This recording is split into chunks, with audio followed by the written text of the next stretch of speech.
So after having essentially dominated the C segment and the D segment with the Tiggo 8 and Tiggo 7, now Chery is back with a flagship. Say hello to the Chery Tiggo 9.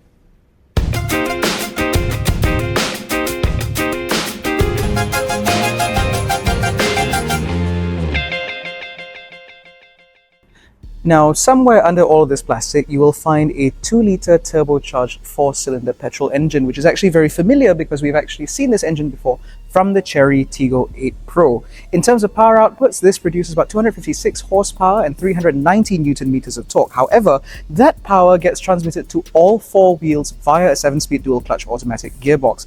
That makes the Chery Tiggo 9 the first all-wheel drive model from Chery. And according to the company, that also means that this car not only offers better stability and security on-road, but it also means that there should be pretty good prowess off-road as well. In terms of claimed fuel consumption, they say that this engine will do 8.3 liters to the 100. However, in our experience with this engine, no. Now, as I mentioned earlier, the Tiggo 9 is meant to serve as the flagship in the Chery lineup, which is why the design of this car is meant to have a slightly more upmarket appeal compared to the rest of the Tiggo range. Which is why up front, while you might have a very familiar grille replete with its diamond-shaped chrome pins, etc., it is much larger than we've seen from any other Chery product before, again in order to emphasize this car's status as the flagship model. On either side, you have a set of full LED headlights replete with scrolling indicators and automatic high beams, as well as a set of extended daytime running light strips that live at the furthest corners of the bumper in order to emphasize this car's width, and again in order to demarcate this as the most upmarket Chery yet. One thing that I'd like to point out is this matte grey paint. This is not actually a unique color because we've seen this before on the Moda C9. However, this is making a debut for a Chery model, making this the first Chery badged vehicle to come with matte paint. And I do think that this sort of nice mix between a sort of matte finish that's still relatively glossy, I think that this should win quite a few favors with quite a few consumers. Now, moving further down the side, in terms of rolling stock, this car rides on 20-inch alloy wheels, which on this particular model are wrapped in Kumho XR tires, which are decently high performance, sort of middle of the range tires, which is suitable for a vehicle like this, because after all, you're dealing with 390 newton meters of torque over all 4 wheels, which means that you want relatively high quality tires. And so far, everything that I'm seeing here does seem quite positive. Now, in case it wasn't obvious in earlier shots, the Chery Tiggo 9 is a massive vehicle. This car measures in at about 4.8 meters long, making it one of the largest Chery models currently available in Malaysia. And the reason for all of that size is because in addition to a whole lot of space on the inside, it also means that this car can offer 3 rows of seating, making this now the largest 7-seater that Chery offers, in addition to the Chery Tiggo 8. Now, as you can see, looking down the side, this does look very much like a modern Chery product, where you have very minimized swage lines all the way down the car, reduced to just a single shoulder line here, as well as a little bit of sculpting down here. There is a little bit of contrast cladding that you can see that extends from the front of the vehicle all the way down the side, in order to emphasize the fact that this is ultimately an SUV. But overall, you can tell that this is still very much a Chery. Another way that you can tell is the fact this car still runs on flush door handles. Now, even though these are now falling out of fashion in China, unfortunately in foreign markets like ours, they're still very much present and correct. One of the things I do appreciate is the fact that the use of chrome in this car has been very measured. So for example, you have chrome on the tops and the bottoms of the window line, and they extend all the way here into the D pillar, and you do get satin functional roof rails up here, which is always nice to see. But aside from that, there haven't been, or rather the side of this car has not been over embellished or not over designed, which is something that a lot of Chinese car makers like to do, but Chery has resisted. This is especially useful given the fact that these 20-inch alloys have a very busy design to them, which means that if this was matched with equally nonsensical stuff on the side, it would have just looked a bit visually heavy. At the back of the Tiggo 9, again, you have a lot of very familiar Chery design language here. So for example, you get Chery scripting here, you get an LED light bar, but because this is the flagship model, you now get 2 light bars, one up here on the top that goes from one end all the way to the other, as well as a secondary one that lives down here. These individual light elements here, which looks very complex, these serve as both your brake lights as well as your indicators, which again help to make the back end of this car look a little bit more interesting. Now, moving further down, there are a set of fake exhaust tips here, but at least the exhaust tips themselves live back there, so it might be a finisher, but at least they do function. And of course, you do get Tiggo 9 badging there and all-wheel drive badging here, which is always nice to see. Again, it's not over badged, but of course, if a plug-in hybrid version of this model comes later, then there's probably going to be some more muck over here. Now, as I mentioned earlier, the Chery Tiggo 9 is a 3-row 7-seat SUV, which means that if I pop this tailgate, you will find that there is a pretty decent amount of space even with all 3 rows deployed. That's because, again, this car sits on a relatively long wheelbase, and as I mentioned, with an overall vehicle length exceeding 4.8 meters, it means that there is enough room back here in order to accommodate, say, soft bags, for example, or smaller items should you need them. But of course, given the fact that the majority of Malaysians use their 3-row SUVs primarily as 5+2s, then this row can be completely flattened by just pushing that. Okay, if you move the second row, that actually sits fully flat. And then when you do, there is plenty of space in the back here for everybody's stuff should you need it. In addition to that, there's also space underneath the boot floor, just a little bit, enough to hide your emergency items, as well as tie-down hooks, a couple of lights, and overall, like I said, the back end of this car does seem to be capacious enough for daily rigor, but more importantly, there are enough features in here in order to keep you happy. One thing that I'm not seeing in this car, however, is a tonneau cover.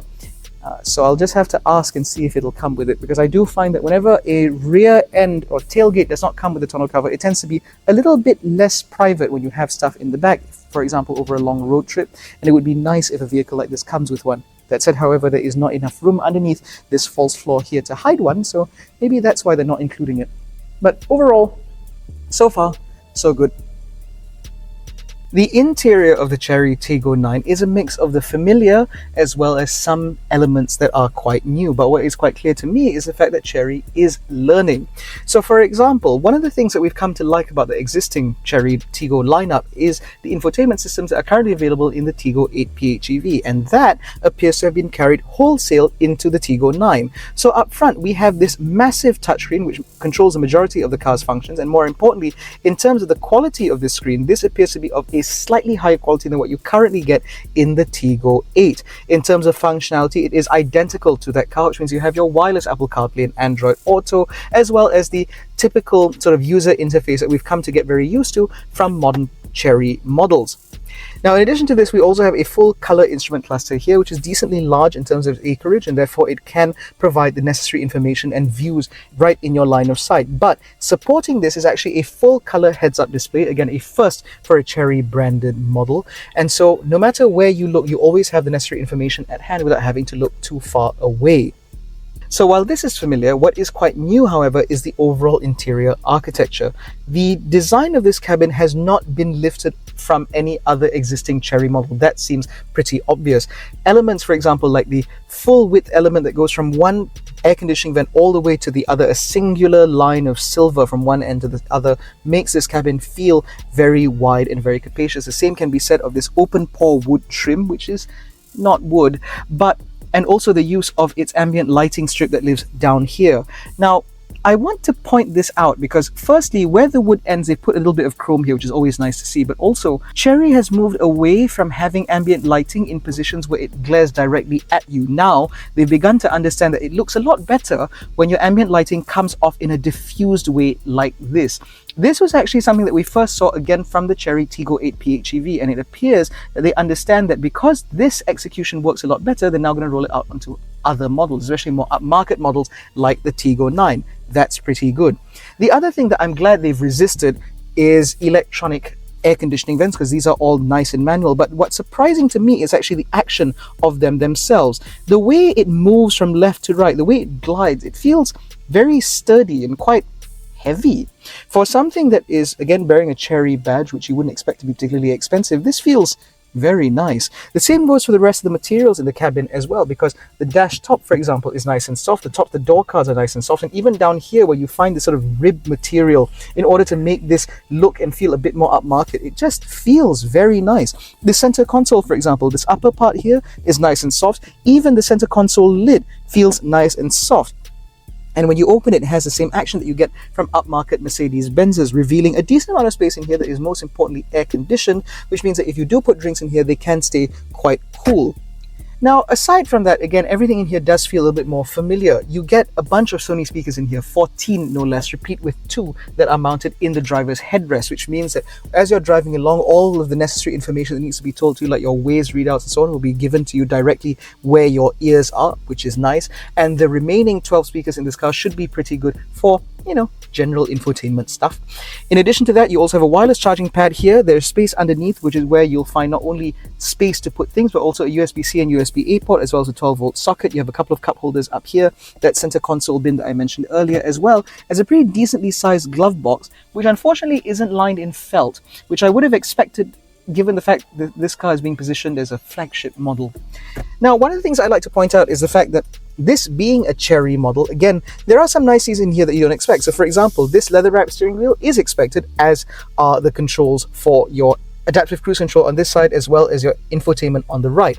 What you might not expect, however, is an electrically adjustable steering column, because again, this is a Chery, but they seem to be throwing everything at this car, and so that's always nice to see. And as you can see, there is also memory functionality that is built into the screen, which is nice. And your seat controls actually live up here on the door, very similar to what you get from a Mercedes-Benz. Now, in terms of the adjustment, I would like to point out the fact that while you have power adjustment for the backrest, as well as for the seat movement, front and rear, as well as up and down, unfortunately, we still do not have angle adjustment for the front, which means that if you do sit quite high, you might feel that you're perched in your seat and therefore you might slide off. That said, what you might not be seeing here is the adjustment for the lumbar, but that actually lives on the side of the seat. And it is 4-way adjustable lumbar, which is nice to see. And this car also comes with massaging front seats, which means that your flagship Chery does have a bunch of flagship features. Adding to this are the fact that you get a full-size panoramic sunroof with an electric sunblind, as well as electrochromic rear view mirror, which mercifully doesn't have some weird zoom on it, which means that overall life in here is pretty good. This is most definitely the most upmarket Chery I've ever seen. Now, the Chery Tiggo 9 being the largest Chery model currently available means that there is plenty of space in the cabin. With the front seat set up in my driving position, about 170 centimeters, as you can see, I have a huge amount of knee room and a very good amount of headroom despite this car's standard fit panoramic sunroof with its electric roller blind.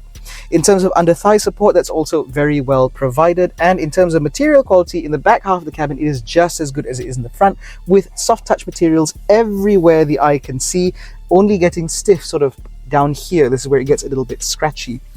Overall, life back here does seem or appear to be pretty good at first glance. I also have controls for not only my blower controls, which help to adjust the air conditioning vents here in the center, but also the air conditioning vents on the B pillar, which means that it's very easy to get comfortable back here, particularly in our hot weather. But in addition to this, I also have access to seat ventilation and heating for the second row, which means that being sat here, I know that over a longer distance, I should be very, very comfortable indeed. In terms of storage, I have pockets behind the front seats. I have decently sized door bins, a decent pocket up here, as well as physical door handles. I forgot to mention that in the front, but it's so nice to just have a handle and not some stupid button. More importantly, for both executive passengers as well as young families, you do get built-in roller blinds here, which means that if you have children mounted in these available or ISOFIX tethered seats, they should be well shielded from the sun. So overall, life back here does seem pretty good. In fact, in terms of overall comfort, I can recline this backrest angle quite away, or I can bring it quite upright should I so want to. I can also deploy the center armrest here, where I'll find a couple of cup holders, and this does feel nice and sturdy. I have a USB-C and USB-A port, and overall it is just pretty good. In fact, one thing that I would like to point out is the fact that the floor in this car is quite flat, which means that you can sit 3 abreast back here because this car is also quite wide. And as I mentioned earlier, the under-thigh support in this car, I bring this up only because it's so rare for you to get into the back of the car and actually have cushions here that support you all the way to the very backs of your knees. And so that to me tells me that if I were to be stuck in this car for a very, very long drive, I should be very, very comfortable. Now, I will point out the fact that because this is a 3-row SUV, and as you can see, it is a 7-seater because you only get a bench in this car, you can actually slide the seat quite away. So for example, if I bring it all the way here in order to maximize space for the 3rd row, I still have a good amount of knee room nonetheless, which means that even if you do intend to use this car as a proper 7-seater, practicality really shouldn't be all that compromised. Now, as I mentioned earlier, the Chery Tiggo 9 is a 7-seater, which means that accessing the 3rd row is pretty important.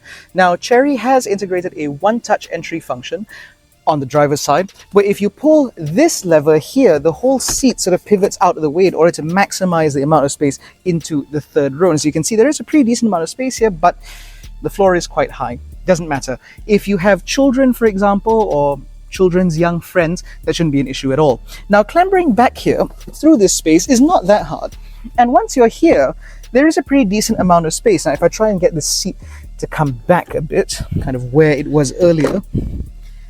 Now, as you can see, I have about that much knee room and about that much headroom, and the backrest is now eating into my back. And yes, it is a little bit tight, but then again, most 3-row D-segment SUVs generally are. If you want more space than this, you have to step up into something like a Hyundai Palisade or a Volvo XC90. But as far as I'm concerned, in terms of short trips and stuff like that, this is actually bearable for an adult. You don't have that much in terms of under-thigh support, but I think children should be pretty well catered for. You get cup holders back here, one on either side, and you actually get your own independent air conditioning up here on the ceiling, which means that even over a longer distance, you should be at least decently cool. You won't be fighting with the people in the second row in order to get some sort of cooling back here. More importantly, these windows are decently large, which means that you have a pretty okay view all the way out. And as far as I'm concerned, I think that this is a perfectly acceptable place to be, again, for children or smaller adults, which means that overall, this is pretty okay. The only thing that I have trouble with is the fact that back here there does not appear to be any USB ports. And I think that if you are going to subject children to sit all the way in the third row, you need to be able to charge their distraction devices. Otherwise, they might start complaining.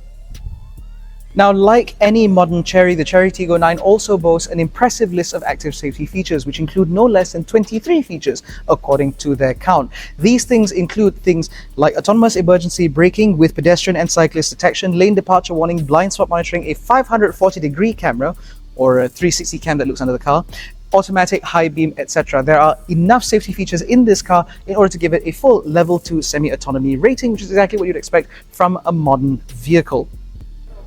A quick word from future me. The estimated price of the Tiggo 9 will be under 189,000 ringgit. Chery Auto Malaysia has also confirmed that this car will come with a 7-year warranty for the vehicle and a 7-year warranty for the engine, but they're still keeping their cards close to their chest for the early bird launch package.